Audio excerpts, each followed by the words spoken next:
আসসালামু আলাইকুম। আচ্ছা, আমাদের কিন্তু এভরিডে লাইফে এমন অনেক ছোটখাটো প্রশ্ন মাথায় আসে, তাই না? যেগুলো ইবাদতের জন্য বেশ জরুরি। তো আজকে আমরা ঠিক এমনই একটা কমন কিন্তু খুব দরকারি একটা বিষয় নিয়ে কথা বলবো, সেটা হলো রক্তের পবিত্রতা। ধরেন বাজার থেকে মুরগি কিনে আনলেন, হ্যাঁ, আর প্যাকেট খুলতে গিয়ে হাতে বা কাপড়ে একটুখানি রক্ত লেগে গেল। এখন কি হবে? এই রক্তটা কি নাপাক, মানে শরীর বা কাপড় কি অপবিত্র হয়ে গেল? চলেন, এই যে একটা সাধারণ প্রশ্ন, এটার একটা একদম পরিষ্কার উত্তর খোঁজার চেষ্টা করি। তো যে কোনো ইসলামিক মাসালার সঠিক সমাধান পেতে হলে আমাদের তো সবার আগে যেতে হবে মূল উৎসের দিকে, মানে কুরআন আর হাদিসের দিকে। চলুন দেখি এই ব্যাপারে সেখানে কি বলা আছে। দেখুন, কোরআনের এই আয়াতে আল্লাহ তাআলা কিন্তু একদম পরিষ্কার করে বলে দিয়েছেন, দামাম মাসফুহান বা বহমান রক্ত হচ্ছে হারাম বা অপবিত্র।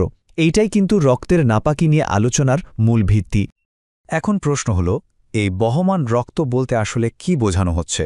সোজা কথায় এটা হলো সেই রক্ত যা শরীর থেকে একদম স্রোতের মতো বেরিয়ে আসে। যেমন ধরেন পশু জবাই করার সময় যে রক্তটা বের হয়। তার মানে কি দাঁড়ালো?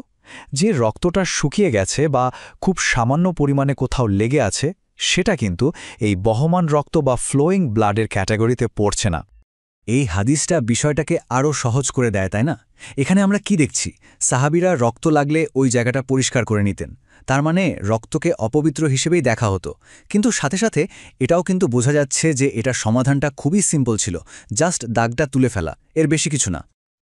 আচ্ছা, কোরআন আর হাদিসের মূল নির্দেশনা তো আমরা দেখলাম, বেশ ক্লিয়ার।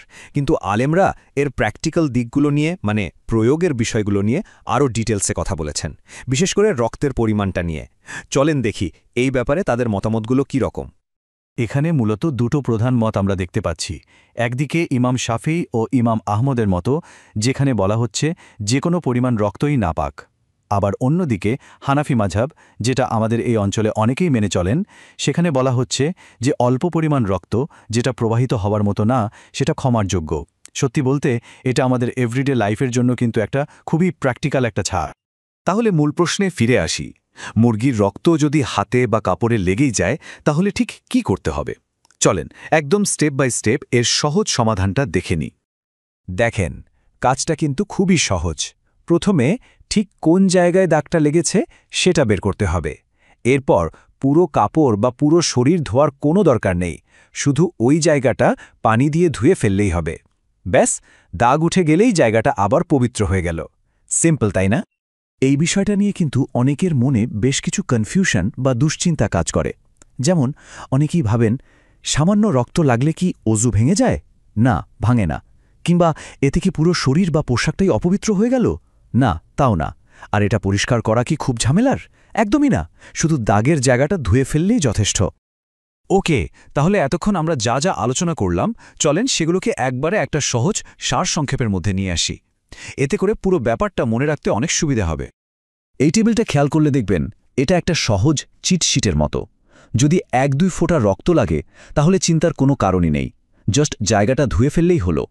আর যদি প্রবাহিত রক্তও লাগে, তাহলেও কিন্তু পুরো শরীর নাপাক হচ্ছে না, শুধু ওই নির্দিষ্ট জায়গাটাই অপবিত্র হবে। আর সেটাও ভালোভাবে ধুয়ে নিলেই আবার পবিত্র হয়ে যাবে। তাহলে শেষ কথা কি দাঁড়ালো? মুরগির প্রবাহিত রক্ত অবশ্যই নাপাক, কিন্তু যদি খুব অল্প পরিমাণে হাতে বা কাপড়ে লেগে যায়, তাহলে এটা নিয়ে একদমই পারেশান হওয়ার কিছু নেই। শুধু নির্দিষ্ট জায়গাটা ধুয়ে নিলেই শরীর আর কাপড় দুটোই পবিত্র হয়ে যাবে, আর এর জন্য অজুও ভাঙবে না। দেখুন, বিষয়টা আমরা যতটা জটিল ভাবি, আসলে কিন্তু ততটা না। আর এটাই হলো ইসলামের সহজ আর বাস্তবসম্মত জীবন ব্যবস্থার একটা দারুণ উদাহরণ।